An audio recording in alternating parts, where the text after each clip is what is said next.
Welcome back to Wings of Bibles. I'm Dustin, and as promised, we'll be covering maintenance, preventative maintenance, and alterations. I'm going to try to make this one a quick one because I do have a lesson today. Currently, I'm recording this at 5 a.m., so if I sound tired to you, please excuse me. Later today, I will be recording and uploading a video on how to pre-flight a 172. I just kind of wanted to do something a little bit different from what I've been doing. So subscribe and click that bell icon so you'll be notified when I upload that video. So starting off here, we have 91.401 applicability. So in this section, they're saying this subpart applies to what is down here in this section. This subpart prescribes rules governing the maintenance, preventive maintenance, and alterations of U.S. registered civil aircraft operating within or outside of the United States. Sections 91.405, 409, 411, and 417 and 419 of the subpart do not apply to an aircraft maintained in accordance with a continuous airworthiness maintenance program as provided in Part 121, 129, 91.1411, or 135.411 A2 of this chapter. Sections 91.405 and 409 of this part do not apply to an airplane inspected in accordance with Part 125 of this chapter. We have 91.403 General. The owner or operator of an aircraft is primarily responsible for maintaining that aircraft in an airworthy condition, including compliance with Part 39 of this chapter. So that's important. The owner, the person that owns the plane, or an operator, is primarily responsible for maintaining that aircraft. An operator is somebody that manages one or more aircraft, for example, like a private jet charter company. They own and manage those aircraft and determine when those aircraft are going to fly or not. So they are responsible for maintaining that aircraft. No person may perform maintenance, preventative maintenance, or alterations on an aircraft other than prescribed in this subpart and other applicable regulations, including Part 43 of this chapter. So in this part, in the following parts, we're going to discuss who can perform preventative maintenance and all that. And Part 43 also prescribes who can perform that maintenance and what type of maintenance they can do. No person may operate an aircraft for which a manufacturer's maintenance manual or instructions for continued airworthiness has been issued that contains an airworthiness limitation section unless the mandatory replacement times, inspection intervals, and related procedures specified in that section or alternative inspection intervals and related procedures set forth in an operation specification approved by the administrator under Part 121 or 135 of this chapter, or in accordance with an inspection program approved under 91.409 have been complied with. So no person may operate an aircraft unless these things have been done and have been complied with. A person must not alter an aircraft based on a supplemental type certificate unless the owner or operator of the aircraft is the holder of a supplemental type certificate or has written permission from the holder. Moving on to 91.405, maintenance required. Each owner or operator of an aircraft, once again you see that owner and operator, they're responsible for these things, shall have that aircraft inspected as prescribed in subpart E of this part, and shall between required inspections, except as provided in paragraph C of this section, have discrepancies repaired as prescribed in Part 43. Let's just check on Part 43 real quick. Maintenance, preventative maintenance, rebuilding, and alterations.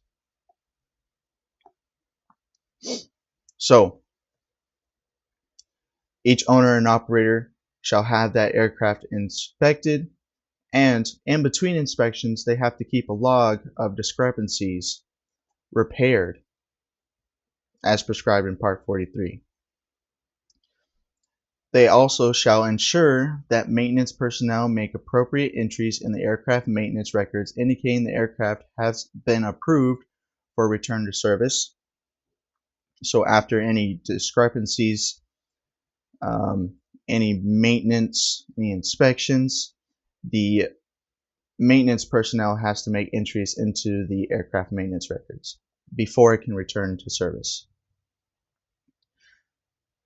They shall have any inoperative instrument or item of equipment permitted to be inoperative by 91.213 of this part repaired, replaced, removed, or inspected at the next required inspection. So if you have some type of inoperative equipment, it has to be repaired, replaced, removed, or inspected at the next required inspection if it's permitted to be inoperative.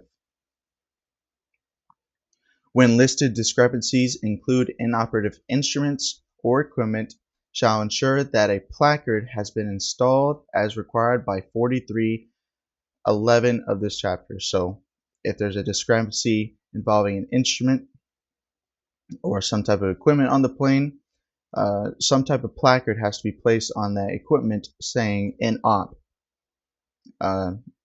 There's really no specifications on what the placard has to look like. It can literally just be a sticky note that says inop.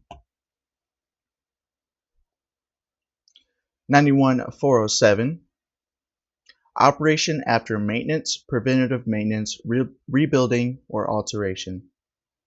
So now we're getting into the operation of aircraft after they've been maintained or repaired. No person may operate an aircraft that has undergone maintenance, preventative maintenance, rebuilding, or alteration unless it has been approved for return to service by a person authorized under 43.7 of this chapter and the maintenance record entry required by 43.9 or 43.11 as applicable of this chapter has been made. So a person authorized, for example, would be a private pilot signing off return to service after they've flown the aircraft.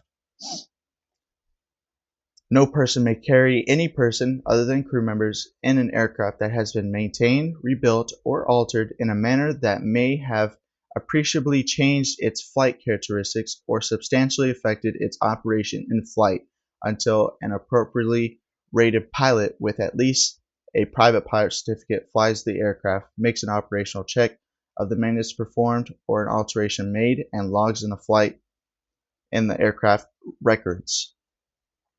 So you can't carry any passengers other than the crew members unless this has been done. The aircraft does not have to be flown as required by paragraph B of this section. Paragraph B is this section. Prior to flight, ground tests, inspections, or both show conclusively that the maintenance, preventative maintenance, rebuilding, or alteration has not appreciably changed the flight characteristics or substantially affected the flight operation of the aircraft. So if it's just a minor repair or rebuild, let's just say you install a new instrument into the panel, the aircraft does not need to be flown after. Now, if you replace the entire engine, something major like that, then it has to be flown. 91.409, inspections. So now we're getting into the specifics of the inspections.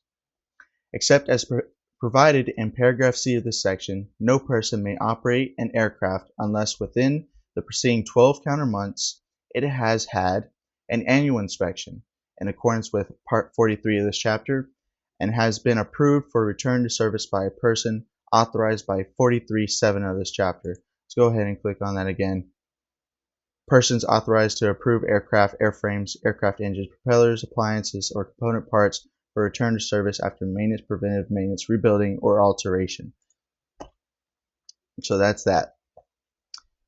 An inspection for the issuance of an airworthiness certificate in accordance with Part 21 of this chapter. So every 12 calendar months, you need to have an annual inspection for the aircraft.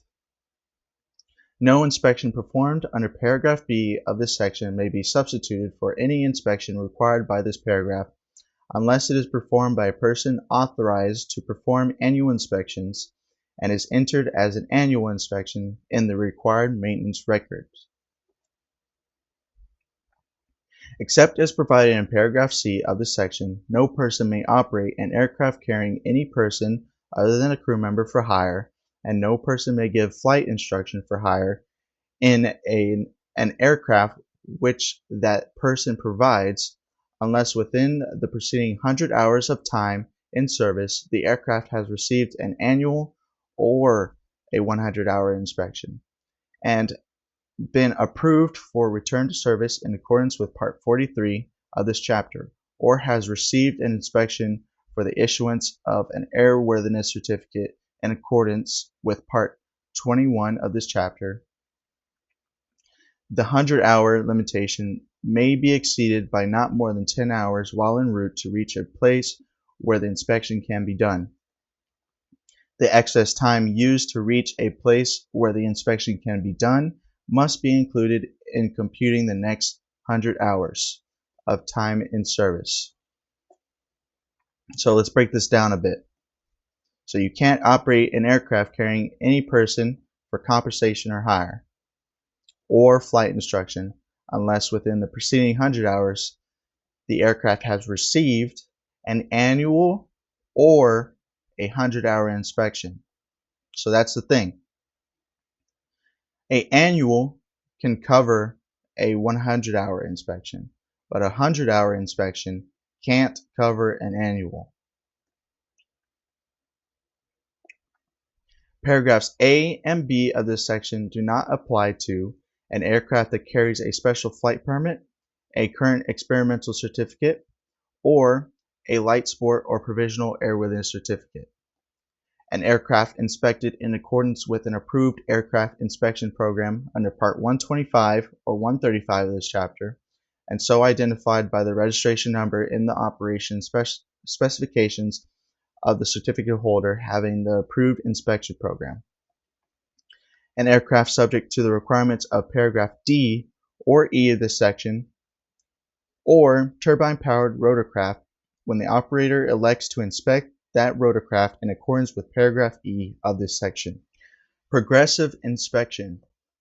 Each registered owner or operator of an aircraft desiring to use a progressive inspection program must submit a written request to the responsible Flight Standards Office, or the FSDO, and shall provide a certificated mechanic holding an inspection authorization, a certificated airframe repair station, or the manufacturer of the aircraft to supervise or conduct the progressive inspection. A current inspection procedures manual available and readily understandable to pilot and maintenance personnel containing in detail, so this is what the manual has to include, an explanation of the progressive inspection, including the continuity I'm so tired, of inspections responsibility, the making of reports, and the keeping of records and technical reference material.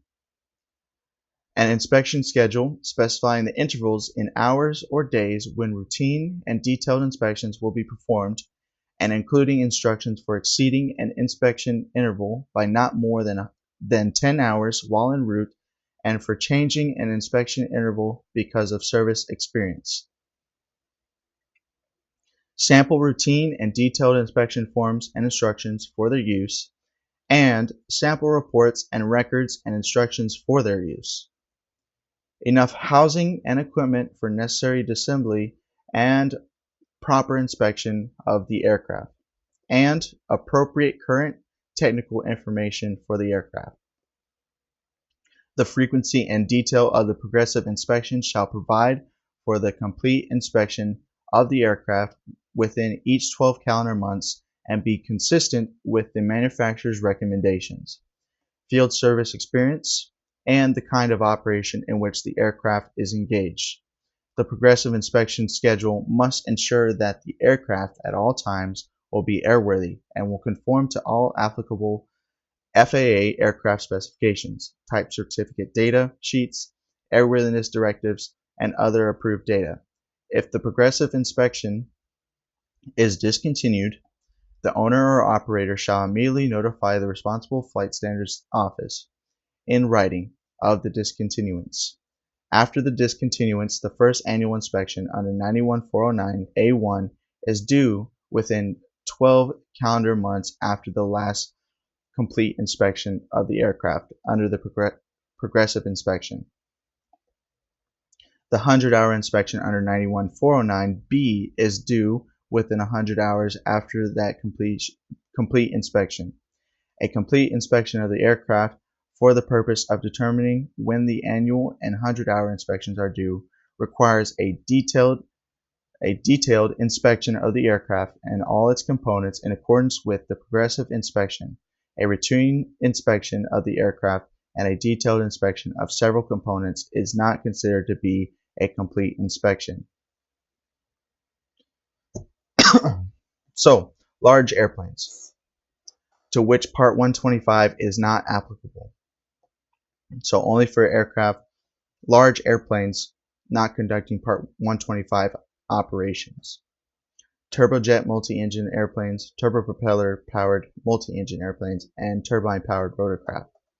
No person may operate a large airplane, turbojet multi-engine airplane, turbopropeller-powered multi-engine airplane, or turbine-powered rotorcraft unless the replacement times for life-limited parts specified in the aircraft specifications, type data sheets, or other documents approved by the administrator are complied with, and the airplane or turbine-powered rotorcraft, including the airframe, engines, propellers, rotors, appliances, survival equipment, and emergency equipment, is inspected in accordance with an inspection program selected under the provisions of paragraph F of this section, except that the owner or operator of a turbine-powered rotorcraft may elect to use the inspection provisions of 91409A, B, C, or D in lieu of an inspection option of 91409F. Selection of inspection program under paragraph E of this section. The registered owner or operator of each airplane or turbine-powered rotorcraft described in paragraph E of this section must select, identify in the aircraft maintenance records, and use one of the following programs for the inspection of the aircraft. A continuous airworthiness inspection program that is part of a continuous airworthiness maintenance program currently in use by a person holding an air carrier operating certificate or an operating certificate issued under Part 121 or 135 of this chapter, and operating that make and model aircraft under Part 121 of this chapter, or operating that make and model under Part 135 of this chapter, and maintaining it under 135.411A2 of this chapter. An approved aircraft inspection program approved under 135.419 of this chapter, and currently in use by a person holding an operating certificate issued under Part 135 of this chapter. A current inspection program recommended by the manufacturer. Any other inspection program established by the registered owner or operator of that airplane or turbine-powered rotorcraft and approved by the administrator under paragraph G of this section. However, the administrator may require revision of this inspection program in accordance with the provisions of 91.415.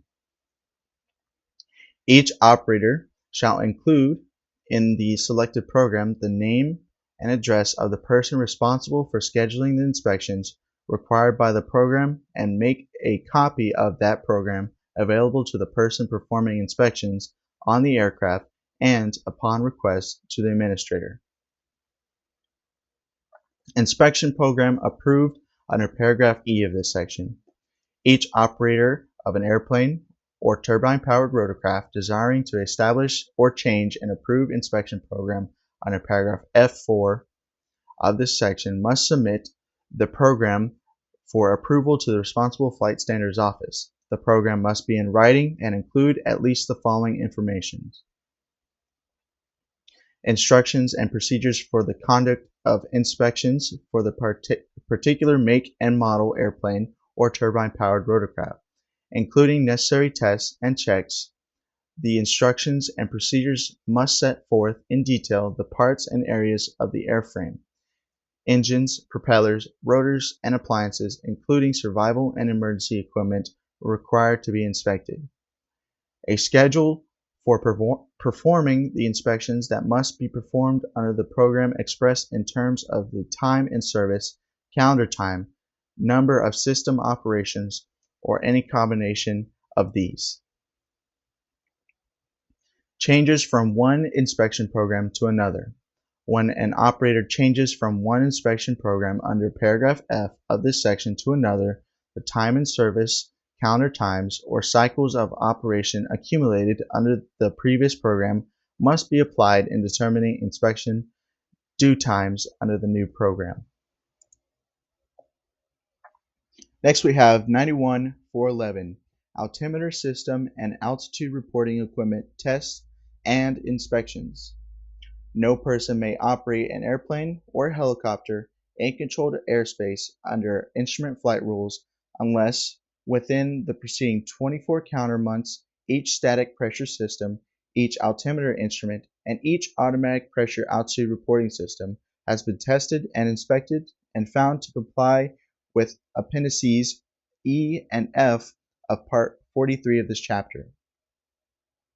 Except for the use of system drain and alternate static pressure valves following any opening and closing of the static pressure system, that system has been tested and inspected and found to comply with paragraph A, appendix E of part 43 of this chapter, and following installation or maintenance on the automatic pressure altitude reporting system of the ATC transponder where data correspondence error could be introduced, the integrated system has been tested, inspected, and found to comply with paragraph C, appendix E of part 43 of this chapter.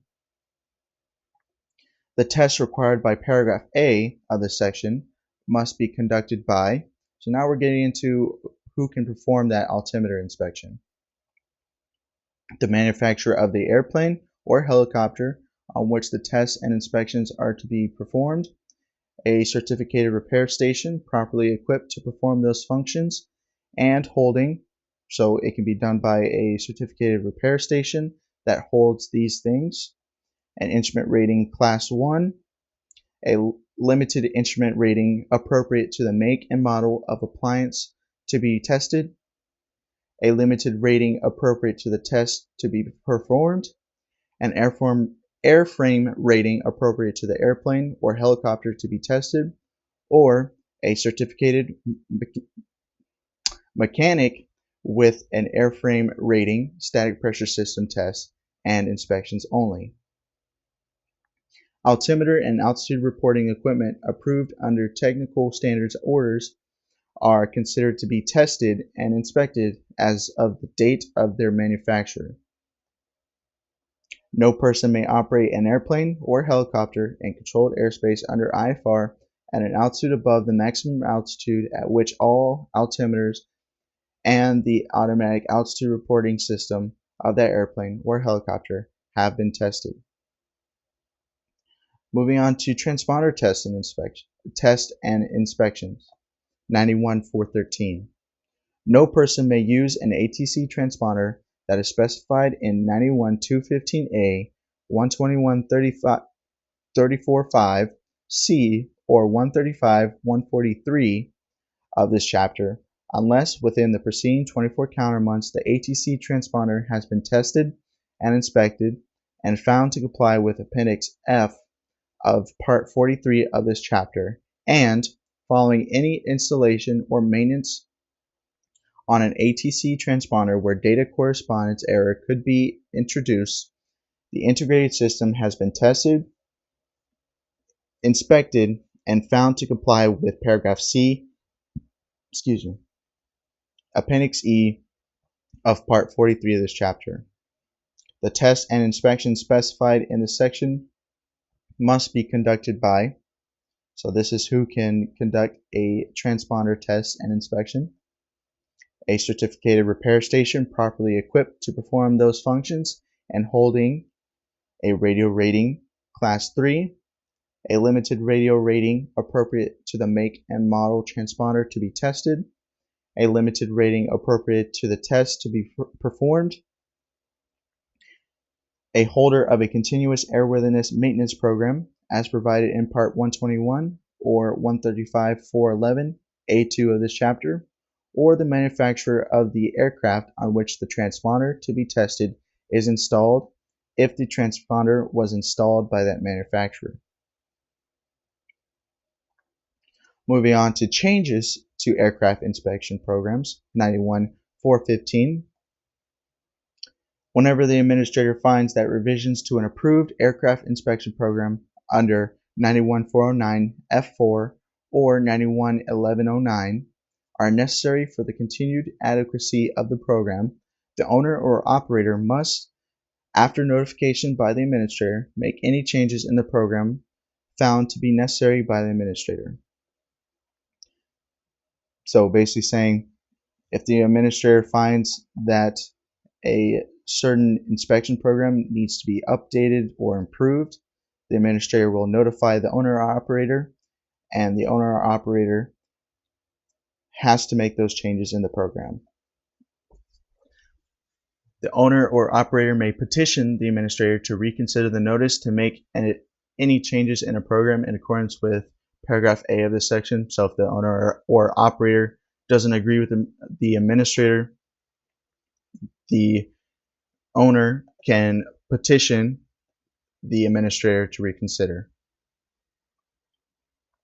The petition must be filed with the Executive Director, Flight Standards Service, within 30 days after the certificate holder or fractional ownership program manager receives the notice.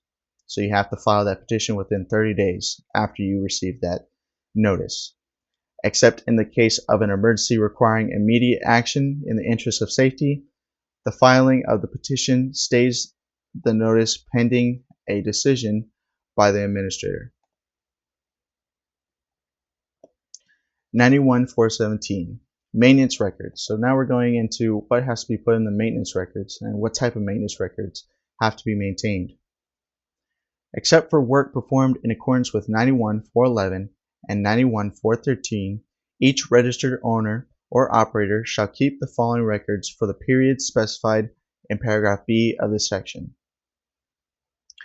Records of the maintenance, preventive maintenance, and alterations, and records of the 100-hour, annual, progressive, and other required or approved inspections as appropriate for each aircraft, including the airframe and engine, and each engine, propeller, rotor, and appliance of an aircraft.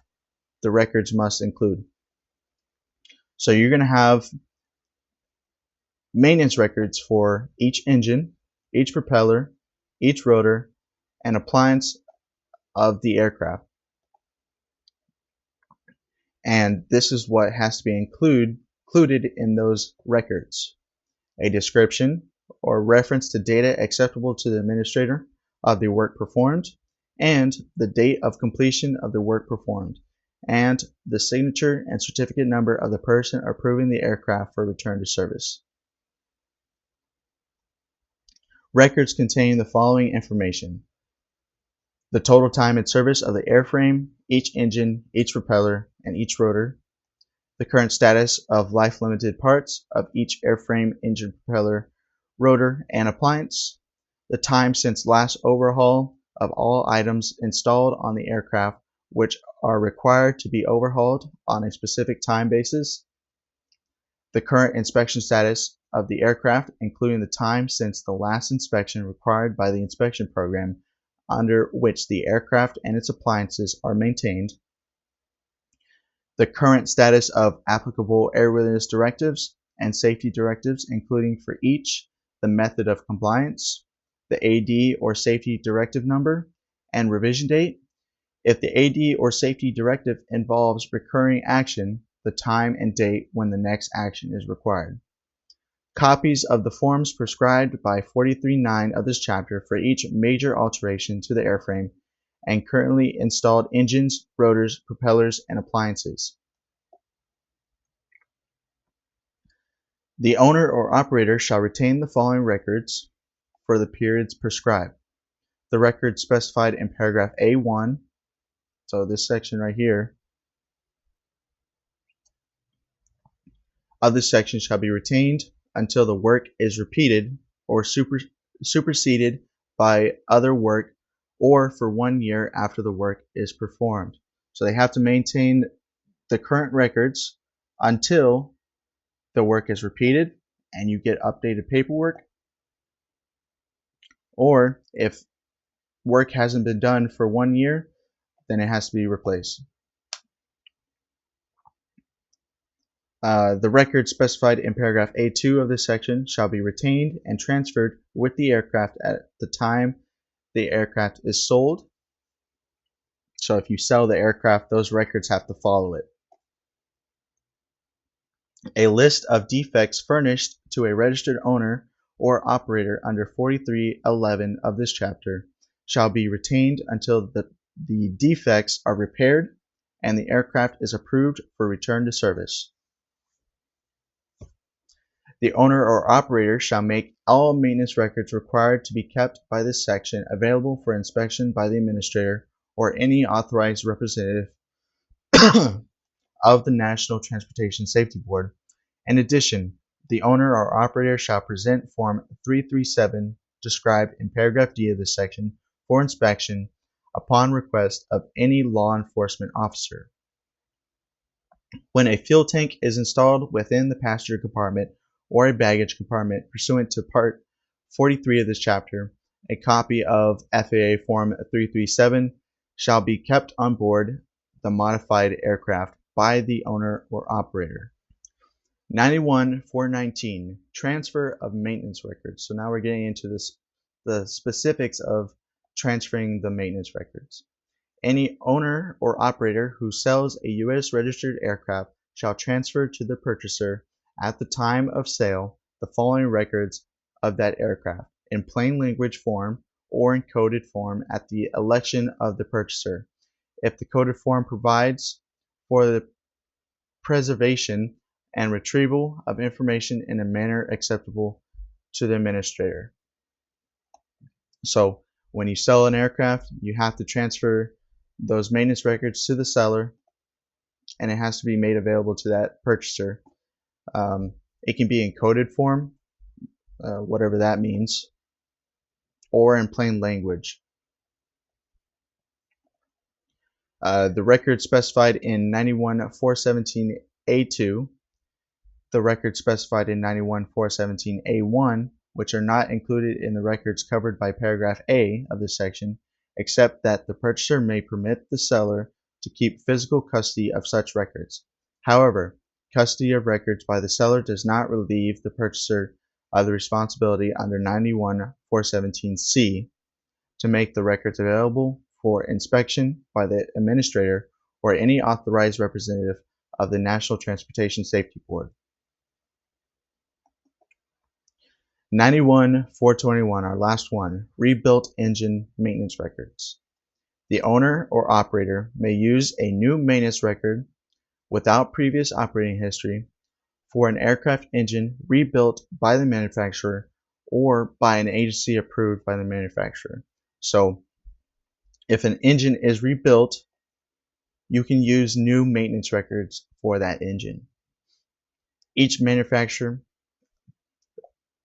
let me add on to that, if it's been done by the manufacturer or by an agency approved by the manufacturer.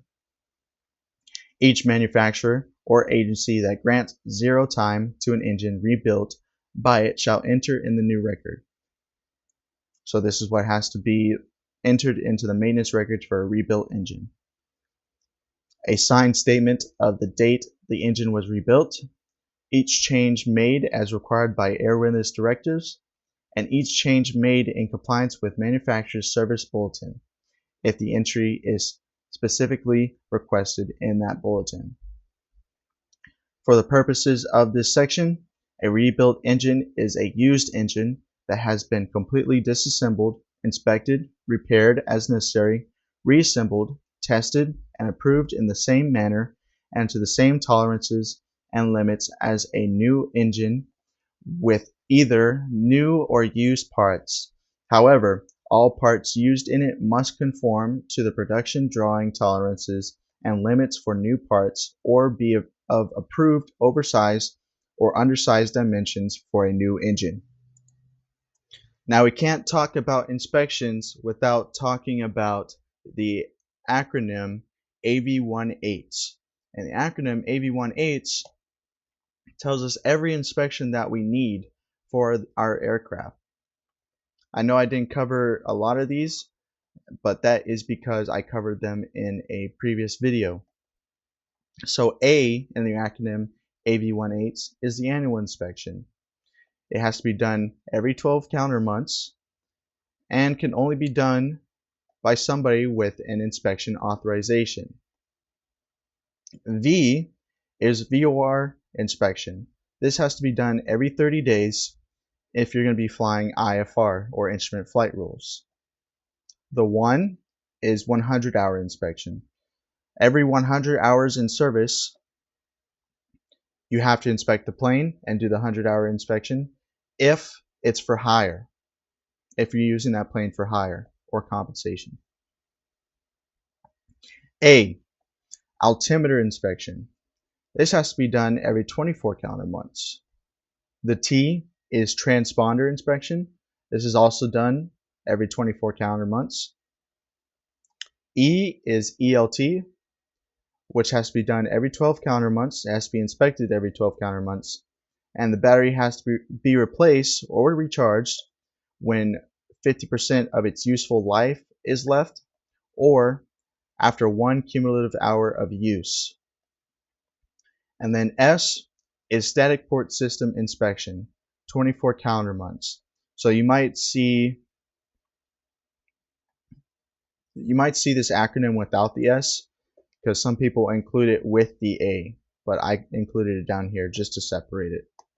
One other thing to remember, I think I said this earlier, the 100-hour inspection cannot cover the annual inspection, but the annual inspection can take the place of a 100-hour inspection. And that's going to do it for this video on maintenance, preventative maintenance, and alterations. Like I said, later today, I'll be recording a video on how to pre-flight a Cessna 172. So stay tuned for that. I hope you enjoyed the video. I'll see you in the next one. See ya!